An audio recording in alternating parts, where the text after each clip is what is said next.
Hi, I'm Joel Marks, and I'm Professor Emeritus of Philosophy at the University of New Haven. And my guest today, my interlocutor today, is David Scharf. Would you please introduce yourself, David? Professor of Physics and Chairman of the Physics Department at Maharishi International University. And that in itself is interesting to me because I know you as having a background in philosophy. Yeah. So, how is it that you are chair of a physics department? Well, my background goes, I don't know if you knew this. My first 2 years of undergraduate education were at St. John's College in Annapolis, and it was founded by uh, a Jewish student of uh, Heidegger, Hmm. Martin Heidegger. He left before World War II broke out. His name was Jacob Klein, Hmm. and he went to St. John's College, which had been there for some time, and he established this new program based around the liberal arts.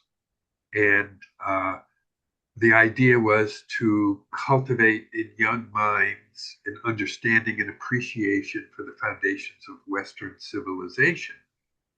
And thereby they would be better citizens and understand what was worth appreciating and defending about Western civilization. And you got everybody took the same curriculum. You learned ancient Greek, and I didn't get that far, but I believe they also learned Latin. You studied Plato and Aristotle, read them in the ancient Greek. Uh, you studied Euclid's Elements uh, for mathematics, and went on to Archimedes. And so it was a very interesting program. Uh, I must say, I would say it's a neo-Kantian kind of framework. He came from kind of a neo-Kantian background. And I must say, I didn't fully appreciate it when I was a 19 and 20-year-old there. But when I then continued my education, finished at my undergraduate education at University of Maryland, and then got my PhD in philosophy of science at Johns Hopkins, which are firmly uh, based in analytical philosophy and the materialist worldview. I I really came to appreciate what Jacob Klein was trying to do at St. John's. But as I mentioned to you in my email, I had a big aha experience at University of Maryland. I had a quite a smart professor. His name was Ernest Schloretsky. I'm sure he's no longer living. He was kind of elderly even when I was there in the 1970s. Um, and we were reading Kant, and there was a footnote in the groundwork to the metaphysics of morals. And as you might know, some of Kant's best insights are embedded in his little short cryptic footnotes. uh, and this said that if you become aware that if you become convinced that your cognition is a product of something outside of the cognitive domain that has no interest in uh, whether your thoughts are true, whether your reasoning is valid, whether your thinking is logical or coherent or rational, if your cognitive processes are determined by something that for which those values are irrelevant, then you'll become convinced that your conclusions, your thoughts are dictated by impulse, that that they don't have any uh, connection to truth or validity, that they're just the thoughts, and your impression that something is a compelling argument just is an impulse. It just, and that will undermine your confidence in your own thinking and your own rational processes. And then I came across an advancement of that argument in William James, who pointed out that if, as the materialist supposes, we're basically just sophisticated automata, robots, and and uh, our cognition is an offshoot of brain processes, it's an epiphenomenon, then natural selection won't select for truth or logic or rationality. It will just select for uh, the uh, the physical consequences, whether or not our neurons firing get us out of the way of danger, enable us to find food and propagate the species.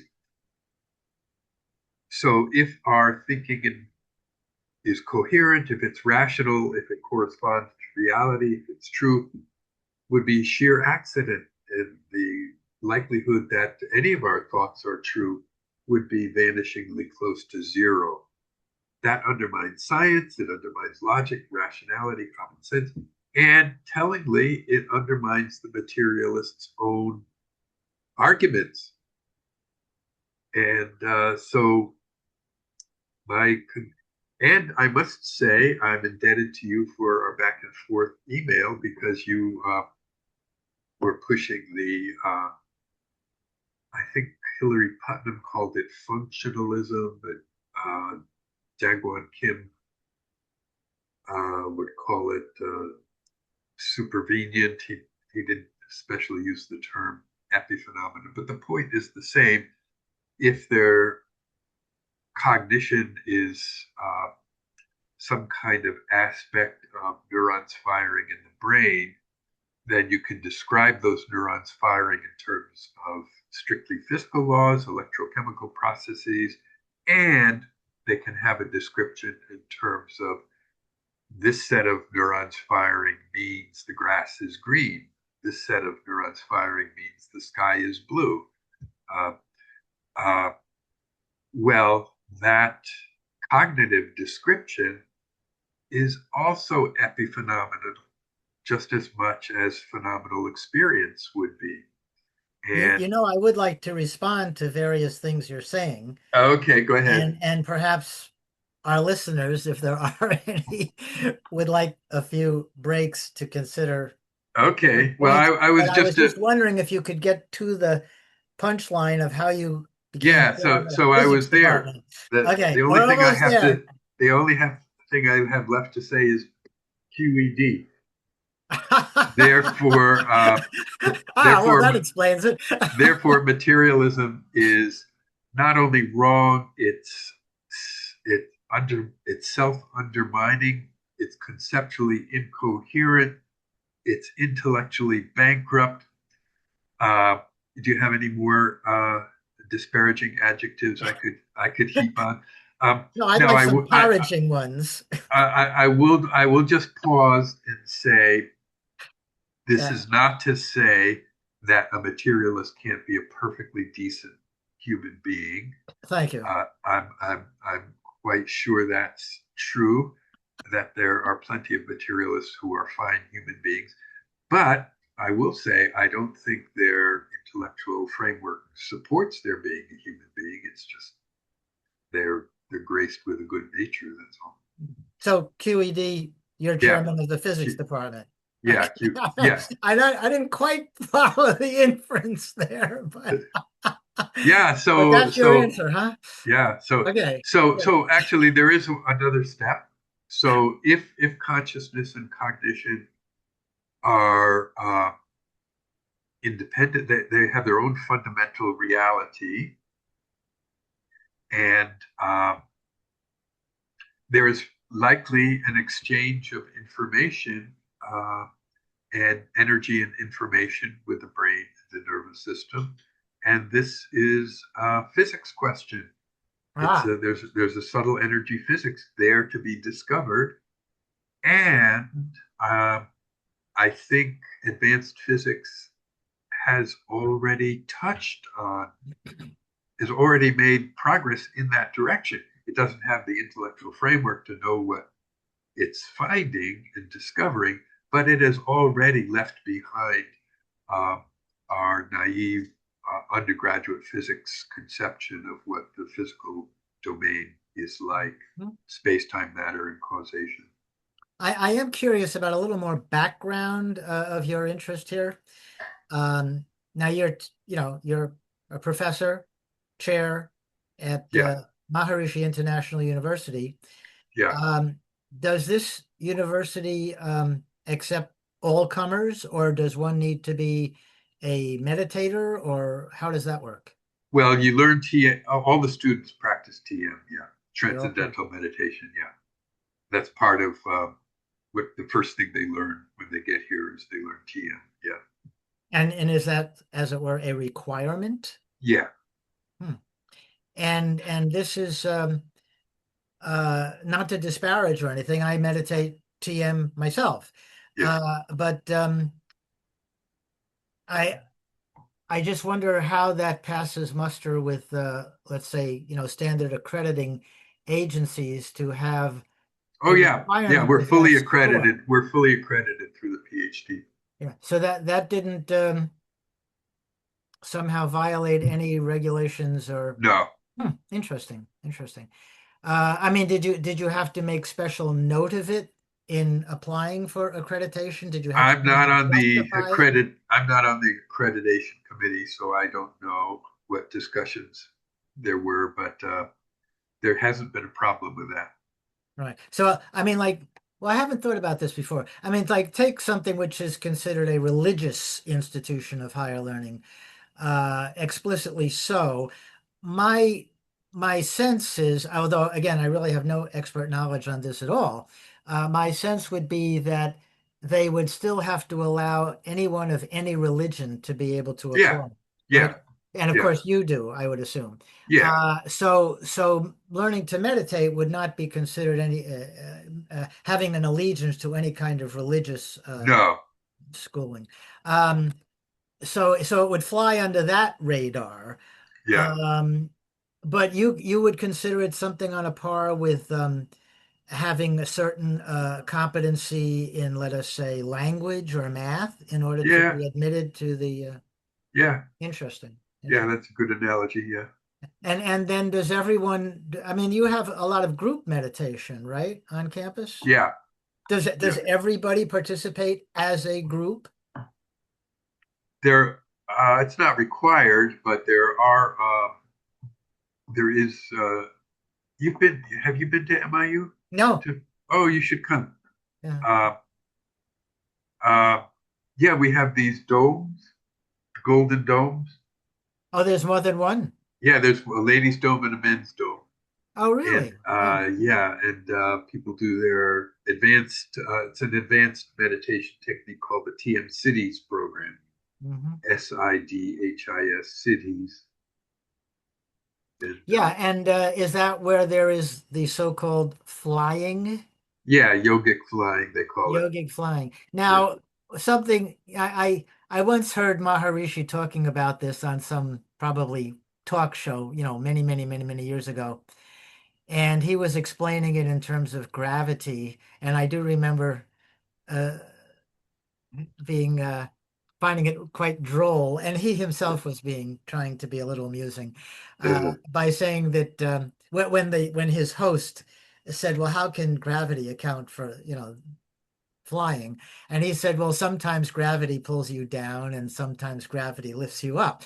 Uh-huh. And I thought it was a marvelous answer, although there was a certain way in which I couldn't take it literally. But on the other hand, of course, airplanes. use lift, and that must have something to do with gravity. So there must be something going on there. But uh, you don't claim that there's any violation of classical physics, do you, in this yogic flying? Uh, well, the cities in general are, yogic superpowers. They might, the closest thing uh, in the Western scientific tradition would be the investigation of phenomena, PSI, psi, Mhm, mhm. parapsychological phenomena, precognition, clairvoyance, telepathy, uh, telekinesis, and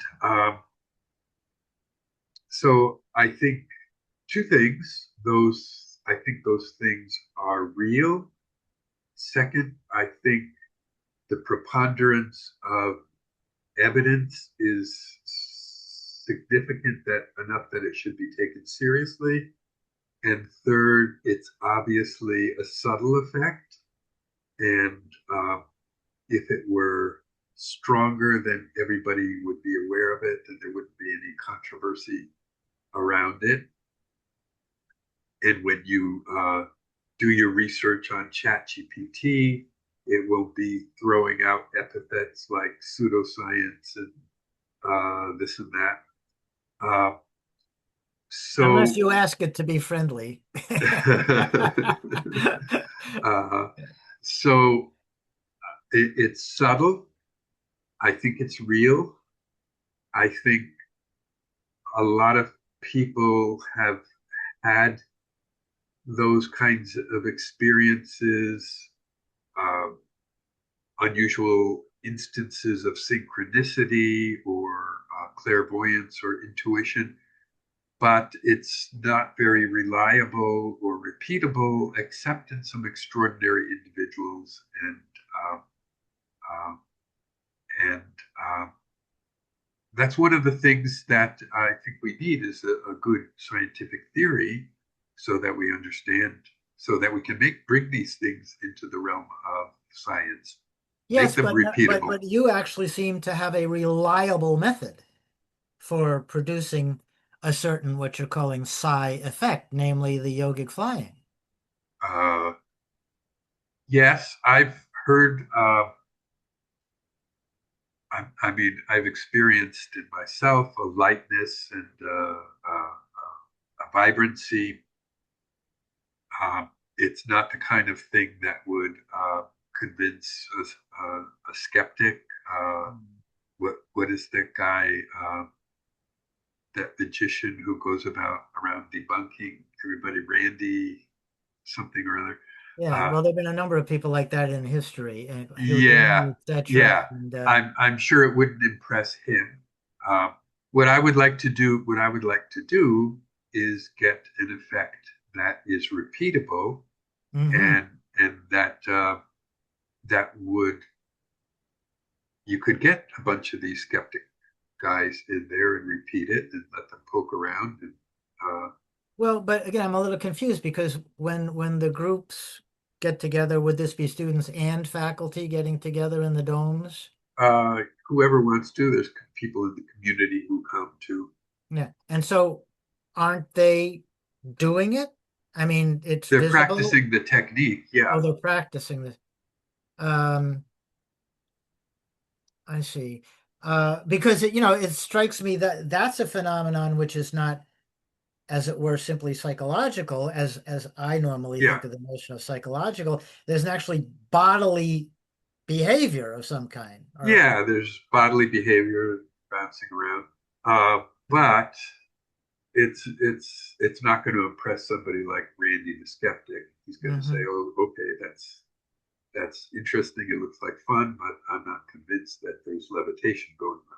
Yeah. Well, I'd be curious as a matter of personal biography, but I don't wish to pursue that now because I know there are other things you want to get to. But I would be interested to know, what was it that brought you along to accept what the amazing Randy or whoever he is wouldn't accept. And I assume it's, a combination of your personal experiences plus Yeah, immersion in thinking about this for so many personal years. experiences and what from the psychological perspective, just uh, personal evolution was Yeah. was Okay. Well, maybe I mean, how are you writing about that? Are you writing an autobiography of your experience as a, no, I'm not. I'm focusing on advanced physics. okay, good. And that That's does require a great deal yeah, of time. that's my Uh, first priority. Yeah, okay. And again, you are the chair of the physics department. yeah. And I, of course, as a philosopher myself, I would love to see philosophers in positions of prominence everywhere, not just in philosophy departments, but everywhere. Uh, because, well, Yeah, no, we got it all. I think the philosophical training is extremely valuable for Yeah, somebody who's working on the edge of a paradigm edge because of a you paradigm. have to know what questions to ask and Yeah, yeah, what the back and forth has been in the literature and yeah.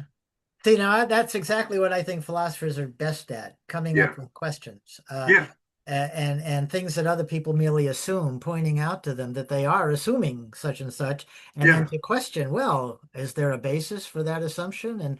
And that yeah underlies not just our daily lives of yeah everybody, but as you are well aware, it underlies the most advanced scientific investigations in all that's right fields. There are always underlying assumptions, and you are questioning what you take to be the primary assumption yeah of contemporary physics, and you yeah consider it to be mistaken and even more than mistaken, incoherent. yeah But and you want limiting to, scientific progress. and limiting scientific There progress. hasn't been a And major theoretical breakthrough in physics in 50 years. yeah, yeah. I'm fascinated.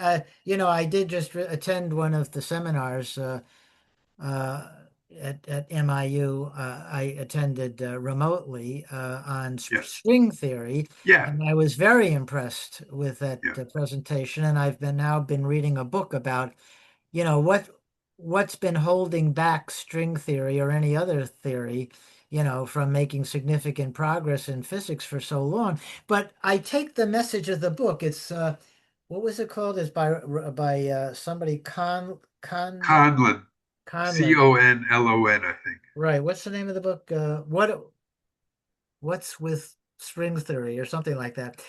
Um, and I take him to be arguing that, okay, maybe string theory has not given us the theory of everything. And of course, for you, everything would include consciousness, right? Maybe string theory has not given that to us, at least not yet, despite loads of maybe most contemporary theoretical physicists focusing on that.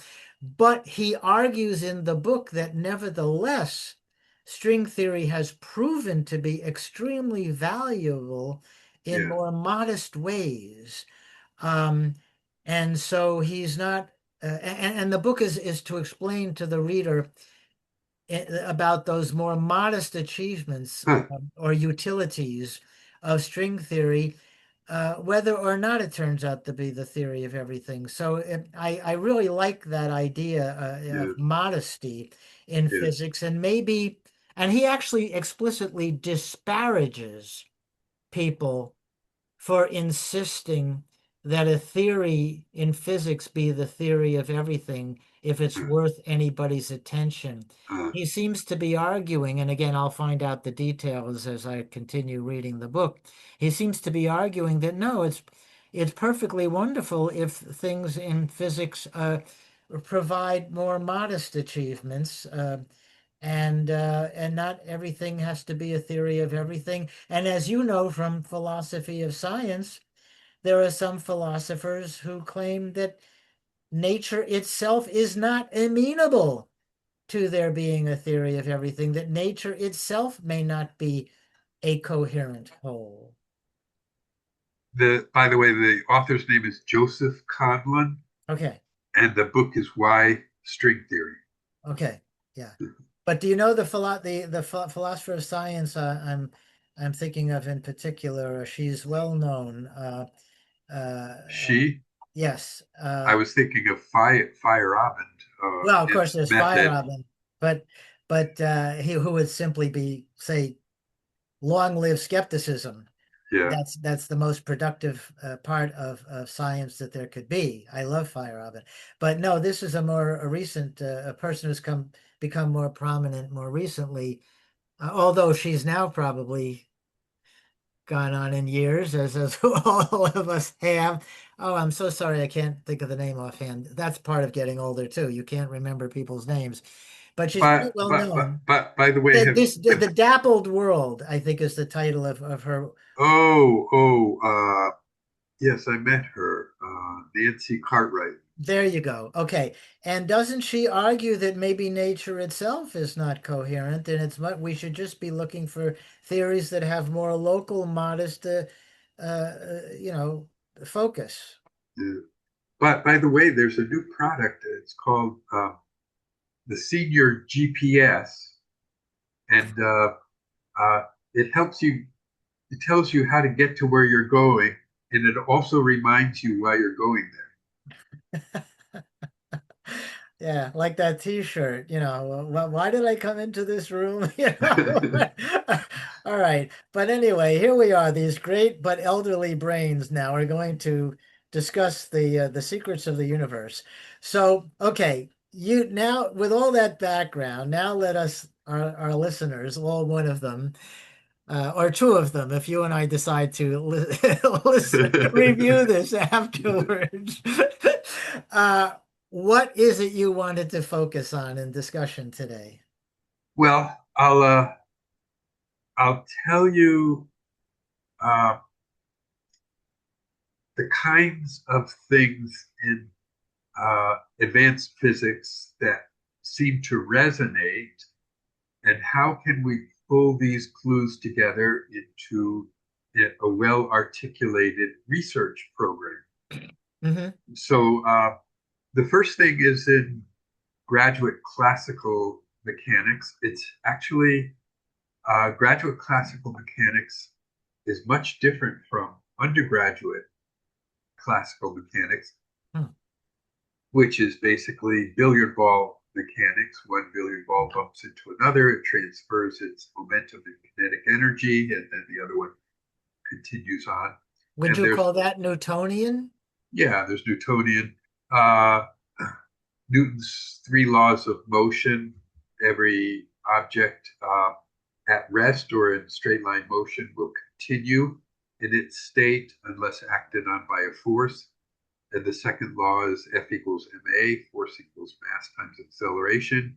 And the third law is for every action, there's an equal and opposite reaction. But relativity theory would not be part of the standard undergraduate curriculum?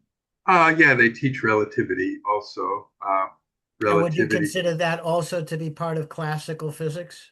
Uh, yes, yes.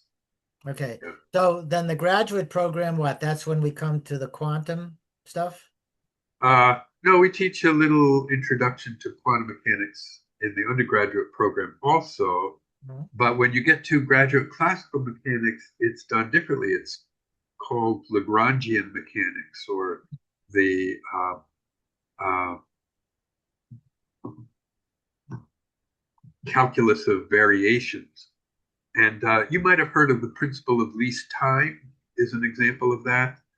Uh, if you have a source of light, and the light is traversing one medium, maybe air, and then there's a dividing line, and then it's another medium, maybe water, and then you have a detector. So the light travels faster in air than in water, and uh, because of that, the shortest time is not a straight line because it spends too much time in the air. So you might think, okay, let's excuse me, it spends in the too water. much time in the water, which Yeah. slows it down. So you might think, okay, let's take the path that maximizes the amount of time in air and minimizes the time in water. And Ah. that's not the shortest time either.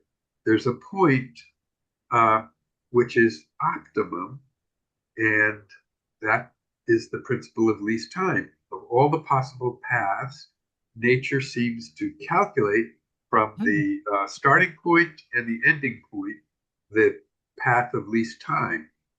Hmm. No, And I hadn't heard of that. the Interesting. yeah, the 17 in the 1700s, Oh, I haven't the caught up to the 1700s yet. oh, okay. So you have a lot to look forward to. We're taking applications for the fall enrollment in our graduate program. I'll be there. I'll be Okay, there in the 22nd century. That's for okay. That's coming right up. So that's part of a deeper principle called the principle of least action that wow. nature seems to want to minimize. The action is a balancing of different types of energy, kinetic energy and potential energy. Hmm. It is the time integral of the Lagrangian, and the Lagrangian is the kinetic energy minus the potential energy.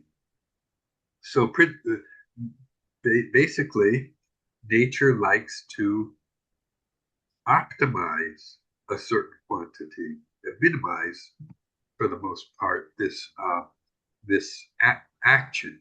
It's called the principle of least action. Hmm. And the 18th century, mostly French scientists thought this pointed to intelligence in nature, that there was something that nature valued. Ah. Uh, Now, things get even more interesting when you get to graduate electromagnetism.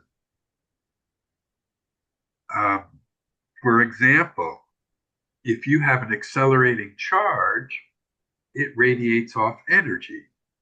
I mean, that's the way a broadcasting antenna at a radio station works. They accelerate charges up and down the antenna, and they broadcast off radio waves.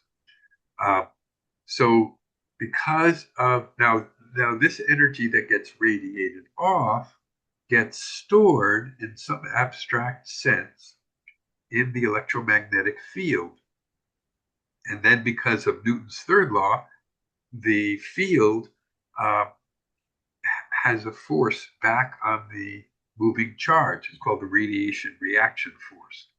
So the moving charge uh, gives off energy. It's stored in the electromagnetic field, and then the electromagnetic field gives it back to the moving charge. Now, there's an anomaly in this. Hmm. The charge starts to feel the radiation reaction force before it starts to move in the first place. The Ah. field somehow anticipates what the charge is going to do. Hmm. Never heard of that. So they Yeah. were aware of this in the 18th century. Well, they were aware of this one uh, probably at the end of the 19th century. Electromagnetic theory was developed by two geniuses. One was Michael Faraday, and he had the picture of this unified field that unifies electric and magnetic phenomena. Yeah. And he was the son of a blacksmith. He had no formal education. He was quite he was a sect, belonged to a Christian religious sect, sort of like the Quakers, about peace, love, and understanding. And That's my background. yeah, so um, and he had a young friend, James Clerk Maxwell, who was a mathematical genius, and Maxwell developed the mathematical basis, which he formulated all of electromagnetic theory in terms of what's now called Maxwell's equations. And here's another interesting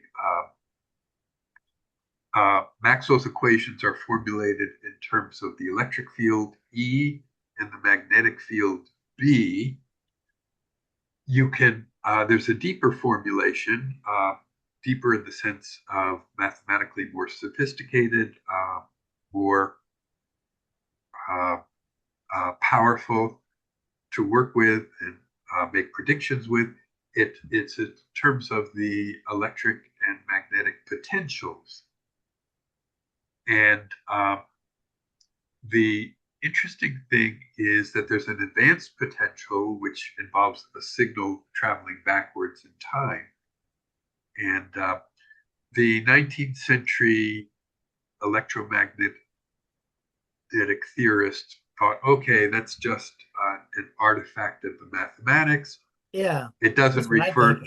Yeah, here's an interesting. Here's where philosophy background comes in handy because we're used to instrumentalism Right. is mathematical theoretical physics just a calculating instrument, or is it telling us about deeper values of reality? That's a question that philosophers are comfortable with, and it's not a trivial question. And we would like to say, yeah, if it violates our classical intuitions about space-time, matter, and causation, then it's just a calculating instrument. Otherwise, it's real physics. But that's too simplistic an answer. Well, okay, let me backtrack a little on my own reaction there because I don't know what reality is like. And I assume we're always just creating models, and I assume we're doing that even in everyday perception. Do I know what you're like? Do I know what I'm like?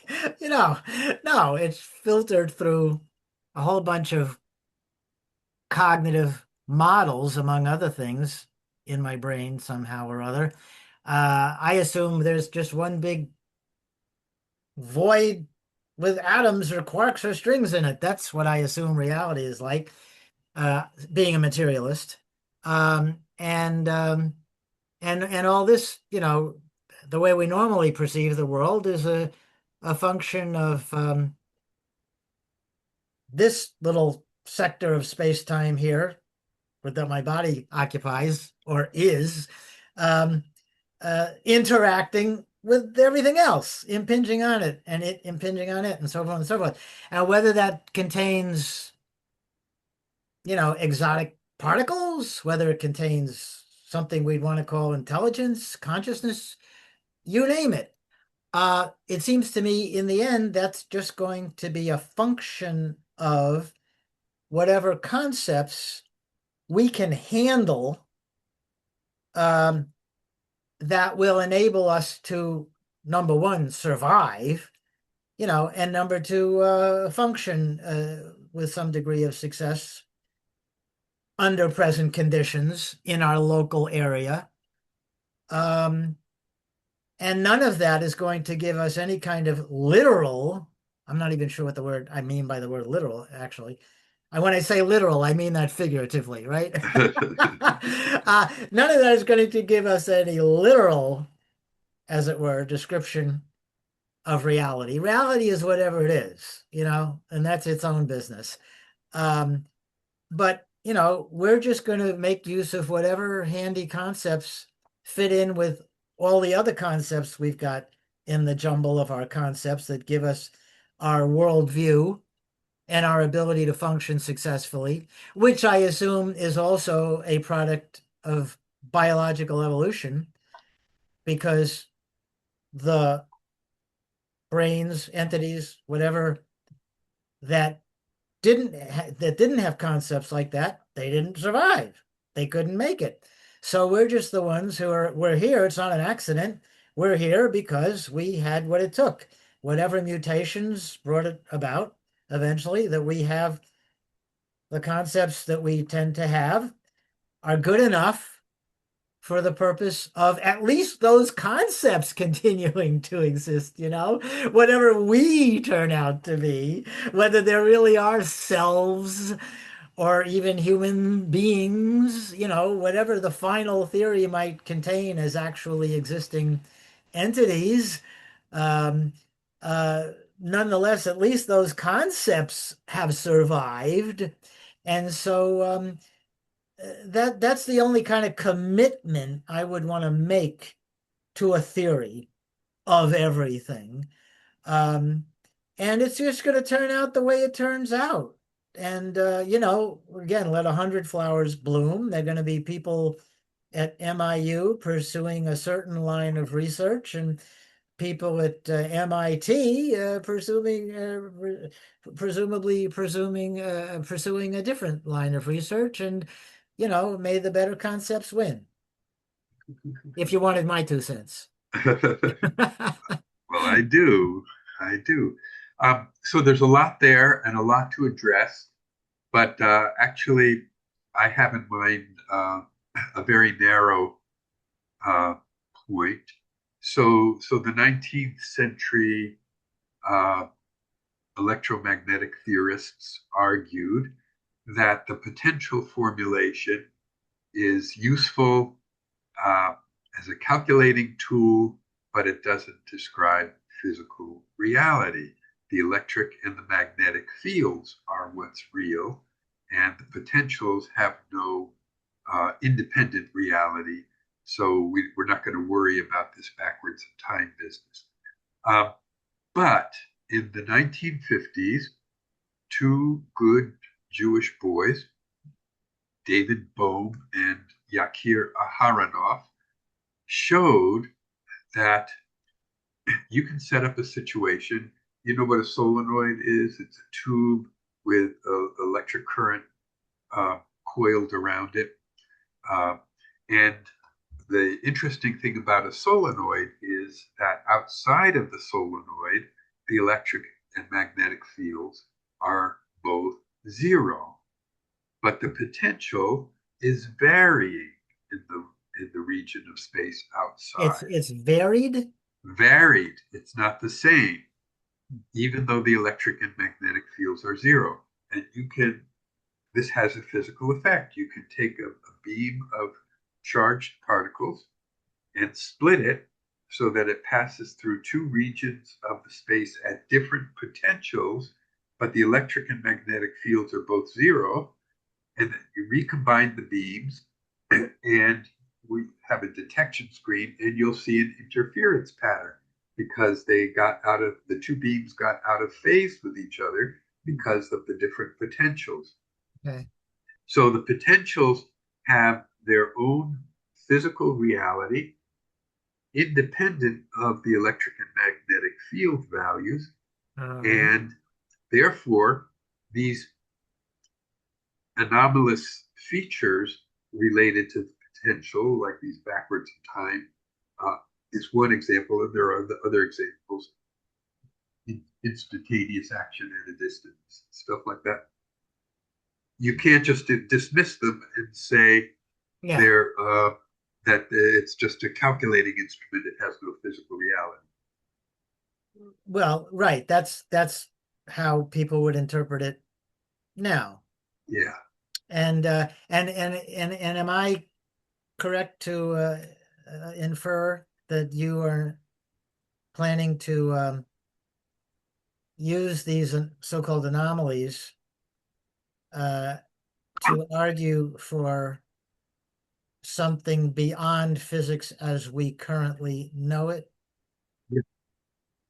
And so, and your project is to develop that either, I don't know if it will turn out to be an expansion of physics, an elaboration of physics, or a different conceptual scheme altogether, where physics might even just fall by the wayside, as it were, or turn out to be some particular, uh, what's the word? I don't know.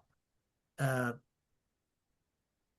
the like the place that Newtonian physics has relative to relativity theory, maybe all of It'll be a physics has, special case in a right, larger conceptual scheme. Yeah. right. Okay, so what you wanted to discuss today was how to go about, or what to Yeah. look for in this newer Yeah. theory. Let me just give you one more example, which I'm sure you're familiar with, is quantum entanglement. Hmm. If there's one thing that distinguishes quantum physics from classical physics, it's entanglement or coherence more generally, but entanglement is the most uh,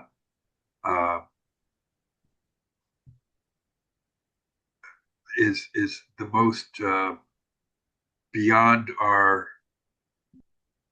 ordinary conception of reality. That particles that have interacted and are far apart spatially, they can be light years apart. They Yeah. are instantly correlated. Einstein himself didn't like it. He called it key action at a distance. Uh, but Einstein was wrong. But he accepted the experimental results. He didn't Oh, actually, it know was a thought experiment, of course. at his stage. He died in 1955, unfortunately. Um, and at that time, there were no experimental proofs or disproofs. He thought the results could be explained in terms of some kind of hidden variables Hmm. yet to be discovered. Uh, but the local hidden variables, let's stipulate ordinary classical hidden variables. Hmm. Uh, but that an Irish genius named John Bell showed that this wasn't just a philosophical question. Oh, it's actually Actually, excuse me, Joel, I hate it when physicists say just right, philosophical, right, of course. but they do it all the time. I know, Um, yeah. um, Well, they're just physicists. yeah, they're just physicists, right? So it was not just a philosophical Yeah. debate, but that it was something that could be subjected to experimental test. And he did And that? uh, others did it. He showed how. And Fantastic. Yeah. a French guy named As, As uh, it looks like Aspect, Aspect. I'm sure it's got a French pronunciation. Alain Aspect, Aspect, or Aspect, something like that, uh, showed that quantum mechanics is right and Hmm. local hidden variables theories are wrong. And Okay. since then, hundreds, if not thousands, of experiments have been done. Yeah. Okay. No, it's fantastic stuff. Now, well, tell me if you don't want to go into this now, but it's on my mind, and I would like to use this opportunity to untrouble my thinking about certain aspects of the program that you have been working on. Um, and that's kind of a roadblock to my being as open as I would like to to what you want to talk about.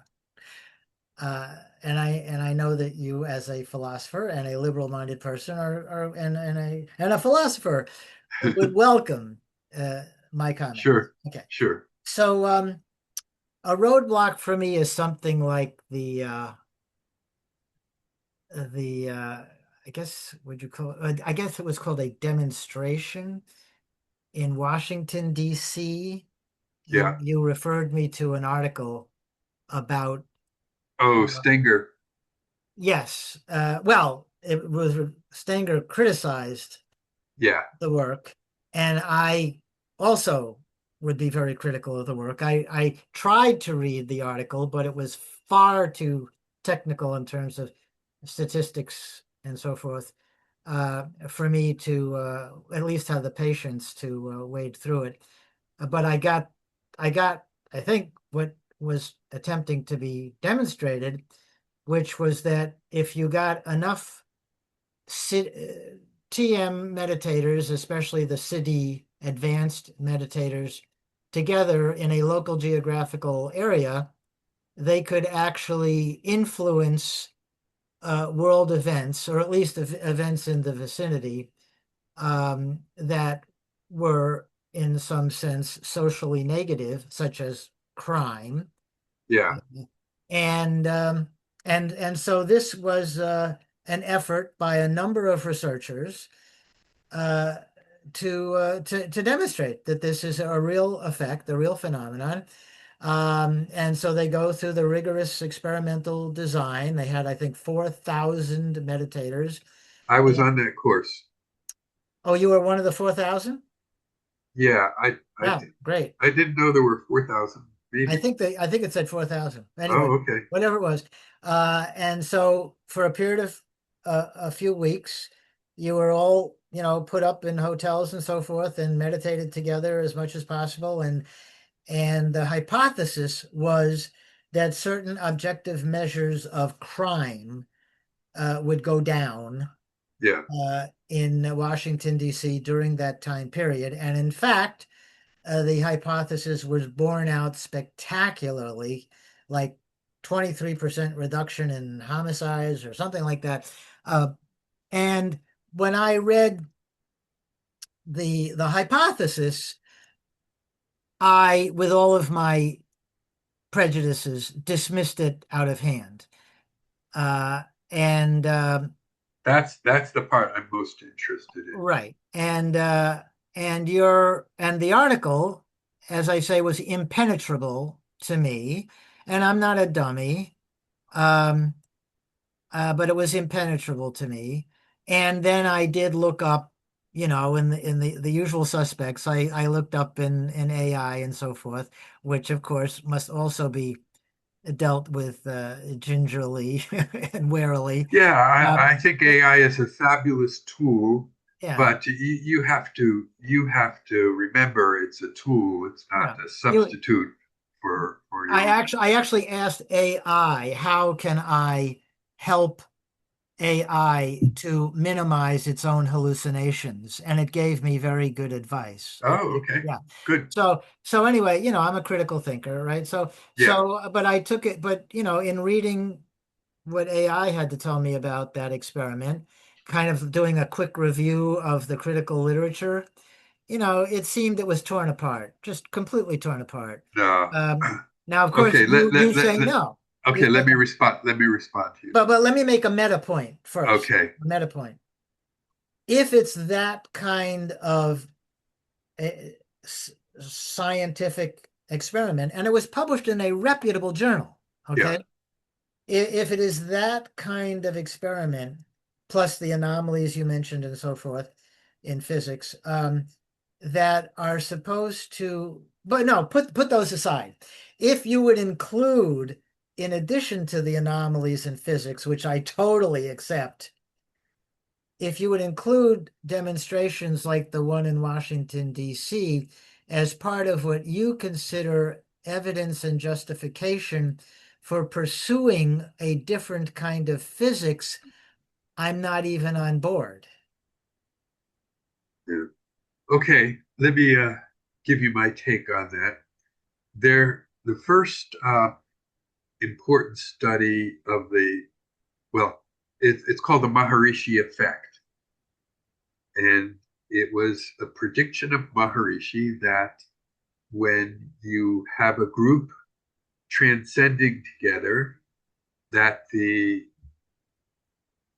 internal coherence that the meditators experience will radiate out and influence the wider population. And this should be observable in terms of societal trends, uh, including crime rate, war deaths, lots of things that sociologists and responsible human beings are concerned about. Um, and the first study was in early 1970s. I think it was 1973, where somebody noticed that in a number of cities that 1% of the population had were practicing transcendental meditation, there seemed to be a reduction in crime rate. And that this researcher uh, then matched it with comparable cities in terms of socioeconomics and parameters, and in those cities, the crime rate was creeping up. So this was the first study. And then when the more advanced program, the TM Cities program, came out, uh, the effect seemed to be more powerful. Um, and there's been about 60 studies done on the Maharishi effect with this more powerful TM cities.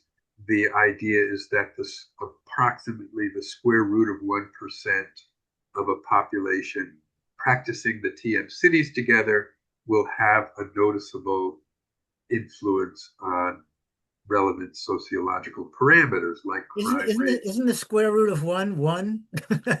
Square root of 1%. Oh, how does that So work? if there are 8 billion people in the world, Oh, that no. Okay. 1% of 8 billion would Oh, be, I see. Okay. yeah, the Sorry. Square root of. Yeah. square root Okay. of 1%. And where do Yes, you get that figure? The square root of it was a 1%. it was an estimate. I think it would. I'm leading up to. I'll tell you my conclusion. Okay. I think what's needed is a scientific theory that Yes. supports this. And Yes. that is the main criticism. I studied some of the critiques of, there's been about 60 studies published in reputable journals. They don't dispute the statistics. They usually come from public records like FBI statistics and things Right. like that. They don't dispute the mathematics. The mathematics are usually impeccable. What the argument boils down to is we know in advance this couldn't possibly be true because it contradicts well-established physics. Well, okay. And That's let me just I'm give the sorry. Go ahead. punchline Go here. ahead. Yeah. Yeah. Uh, of course, none of them know anything about advanced physics. Right. Their understanding of physics is what they learned as undergraduates in their classical mechanics courses, Right. billiard ball physics. Right. Okay. Well, in my case, it wasn't so much that I dismissed it on theoretical grounds, because as I said before, I'm open to whoever comes up with the better science. Um, but I found it to be one of those empirical claims that there would be no way to show, well, prove. I mean, nothing ever gets proved in the literal deductive sense, but there would be no way to confirm reasonably because of things like standard fluctuations of crime rate due to a million other variables. There are just too many independent variables. It couldn't possibly be controlled for. All of them could not possibly be controlled for. There just couldn't be a demonstration of such a truth, even if it were true. That was why I dismissed it out of hand. Well, Joel, that's a general criticism of sociological research in general. It is indeed, and my understanding is that just about that there's a replication crisis in at least in social science at the Yeah. moment. And there's a famous article by a guy, the Ionides. Is that the name? Ionides by Oh, Ionides, showing that just about certainly the majority of empirical studies, empirical findings are false, right? It's a famous article. It's a respected article. Um, and my understanding as a philosopher, having studied a lot of social science, I was also in psychology at one point oh, too. oh, And I cool. studied statistics, et cetera, et cetera.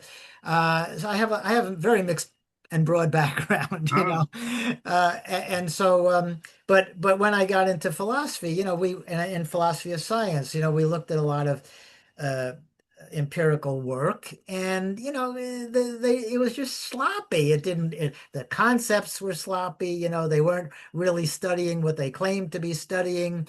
The inferences they were drawing were invalid, or the design was just even failing by its own rigors would fail frequently. It was just mostly nonsense. So it came as no surprise to me. I mean, because you if you get a standard social scientific, especially just undergraduate training, you don't learn how to be a scientist because to be a good scientist, you'd have to be a good philosopher. You'd have to No understand. argument there. Yeah, to be a good anything, I think, really. I don't know what it takes to be a good philosopher. Maybe to be a good philosopher, you have to be a good scientist. Okay, how Yeah, about that, right? yeah. I would be open to that too, right? Uh, Well, but they used to call science natural philosophy. of course, yeah, yeah. No, but I think philosophers can't just go off and just theorize without a great deal of empirical grounding as well. Yeah, In fact, I think of philosophy as an empirical discipline. It's just that I would cast my empirical net far more broadly than, what we strictly call science does. I would accept as empirical data things that I read in literature. I would accept as data my own personal experience and so forth and so forth. But that strikes me as empirical. Um, so we have a very narrow conception of science, at least in English-speaking culture. I don't know how they deal with it in German culture and so forth. They probably have a somewhat broader notion of science. But you seem to be caught up in a rather rigorous conception of science. You seem to be accepting Western science in that sense. Uh, absolutely. yeah, yeah. So you and I are simpatico in that respect. Yeah. Um, and but given that, I think it's somehow inappropriate to apply that kind of rigorous method to social matters. In certain ways. I mean, yes, I certainly think there can be rigorous empirical studies of social phenomena, but to take the kind of science that physicists do, and even literally their own physical theories, and apply that to social phenomena strikes me as really inappropriate, to put it I think that's nicely. too broad. I think that's too broad a conclusion. Well, so I'm going back now to your talking about the square root of 1%. Isn't that rooted in something in physics? Yeah. Okay, what? Explain to our listeners, please. Usually, when you have coherent phenomena like two loudspeakers uh, that are broadcasting at the same time, their output, the sound waves, uh, if they're coherent, the amplitude uh, increases by the square of the amplitude. So it's a general principle in physics that coherence is an amplitude squared kind of phenomenon. Okay, And so that's what I yeah, find. I find it on the face of it patently absurd to take that quantitative number, if I can call it a number, and apply that to a social phenomenon. I don't see any connection whatsoever. yeah. Well, there is in sociology, there's a phenomenon called social coherence, uh, which has to do with the interactions and the between human beings, and whether that has anything to do with physics coherence is a question, but I think it's a legitimate question. And I wouldn't be so dismissive as you are of, I know that. yeah. Well, So, look, part of my prejudice here comes from something that you would be sympathetic to, I think. Um, and again, it goes back to the idea that reality is whatever it is, and I certainly don't know what it is or what it is like. Um, and so I tend to view what we in everyday life we call reality. I tend to think of that now as an illusion, a literal illusion, even delusion or hallucination. I wouldn't go that far. I mean, you have to look both ways before you cross the street, illusion or not. Mhm. And I wouldn't call it an illusion. I would call it a, a restricted view of reality, that I think reality is much richer Okay. All than our right. ordinary assumptions All about right. All the way right. the Now, world Kant works. would have separated the phenomenal from the so-called noumenal, Yeah, where noumenal is describing the real, real, real. And then there's the it's phenomenal, the pure. It's way, pure conscious, pure knowledge. It literally it's from the Greek word for pure knowledge. well, the noumenal? Yeah, the noumenal Well, realm. I don't know where, no, I would take Kant to be using that as a metaphysical term. No, pure No? knowledge. Well, I It's know from the you Greek. think it. From the Greek, noumenon, And what is the Greek? noumenon, Yeah, but what does it mean in Greek? pure knowledge.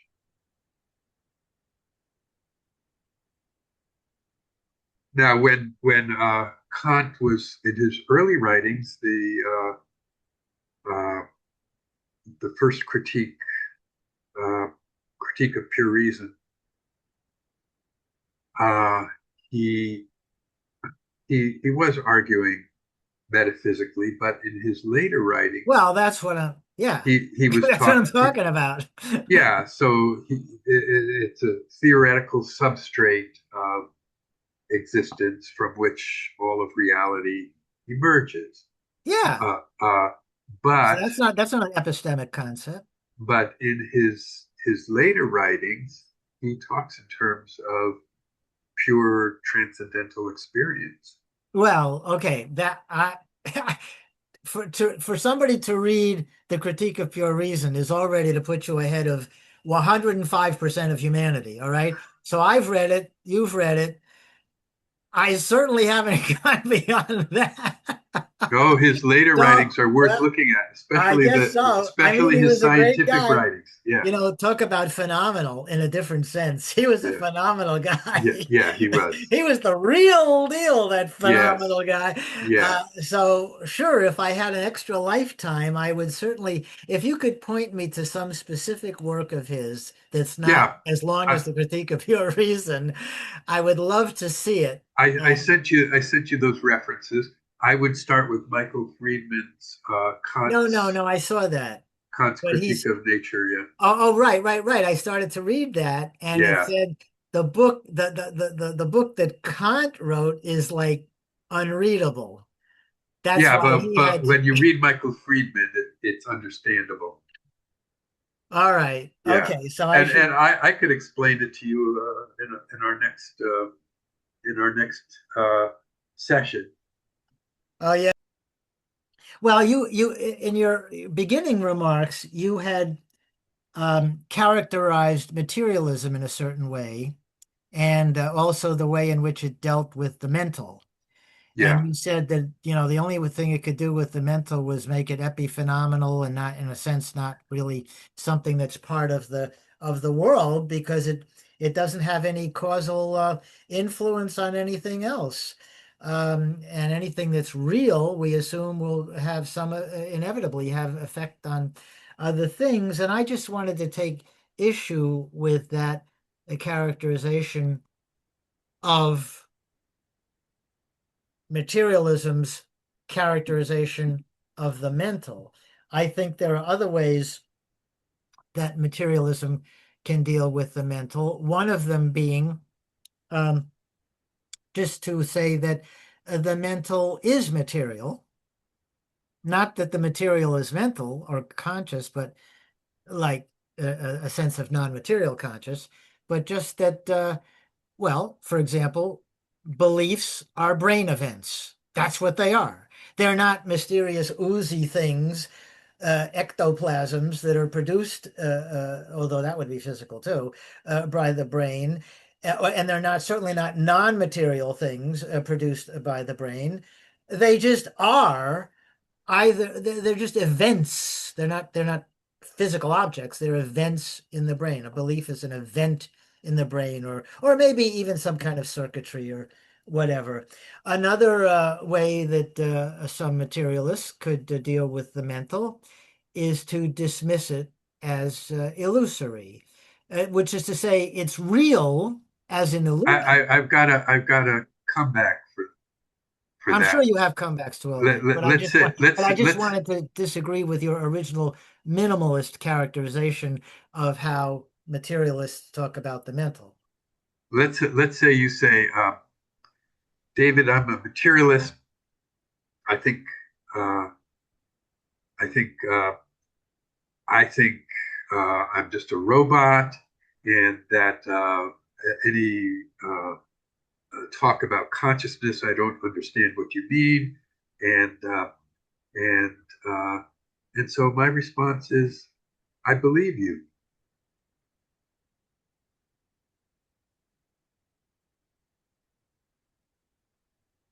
That you believe that I think that. Is that what you're saying?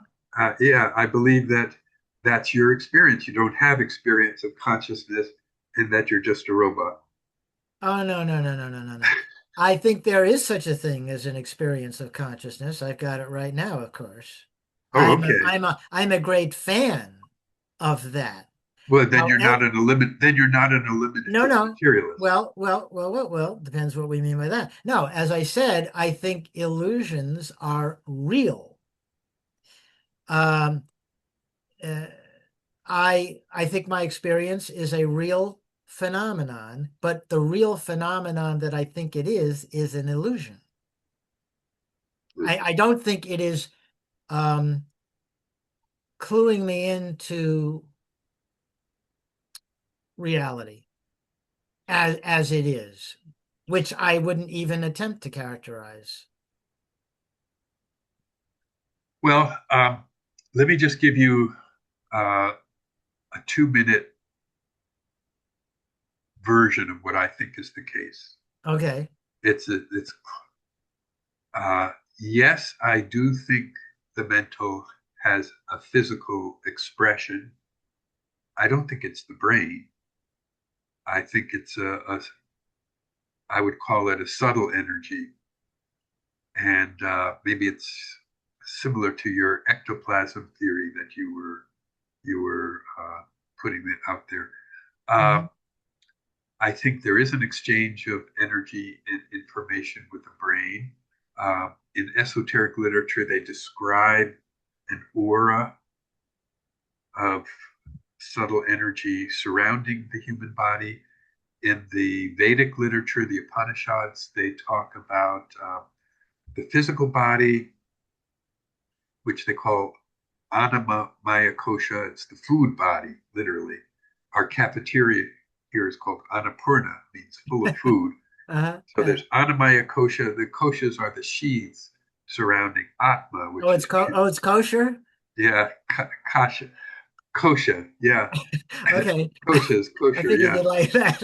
And so Yeah. there's Anamaya kosha, and there is Pranamaya kosha, prana, Uh-huh. the Breath. pranic Yeah. body, which is the life force, which and then there is Manamaya kosha is the mind, and then Vijnanamaya kosha is the intellect, and Anandamaya kosha, which is the bliss body, or the ego, Hmm. uh, meaning healthy ego.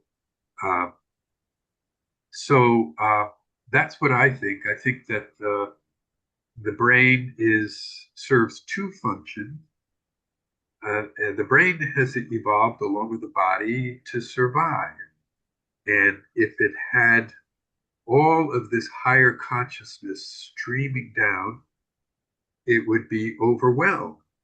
Now, obviously, it finds higher consciousness useful for survival, so it allows some of it through, but its primary function is to limit higher consciousness, to Hmm. restrict it. It picks up Hmm. the signal from higher consciousness, transmutes it into different energy forms, into bodily uh, motion and speech, and then it supplements this with a rudimentary neural network, less powerful than the computer on our phone, Hmm. and says, okay, now you're what we call a human being. Go out there and do it. Hmm. Hmm. And then as we evolve, we find ways to, I mean, the body, the influence of the body, this is good Platonic philosophy. the influence of the body is more having to do with survival, and it impedes on our inner life. A lot of anxiety, worry, concern, fear. Uh, the higher emotions are gratitude, uh, gratitude for what we've been given, uh, deeper insight, love. These are and they have survival value too. Um, you don't want to be overcome with love when you're being mugged. You want to be so that's why the brain filters out too much higher consciousness. But as you evolve, you find ways to go about the business of survival and allow more and more higher consciousness to flow in. And so Yeah, well, when we the die, filtering the filtering idea yeah, is that's is that's been around for a familiar long time. just from how we think of the brain functioning. Because again, if you just took it all in, it would be Yeah, chaos. yeah, yeah. William James tried to develop this. He and Frederick Myers, they called it the transmission model of the brain. Transmission model. Yeah. Yeah. And there was a good book by Ed Kelly and his wife, Emily Kelly, called Toward a Psychology for the 21st Century, where they are trying to renew uh, the transmission model theory of the relationship between brain and consciousness. Okay, well, we have a lot to continue talking about if you Yeah, care to do so, and I'd be delighted myself. yeah. But thank you very much for appearing on my show. Or is this your show? We didn't figure that out yet. Likewise, yeah. Bye bye.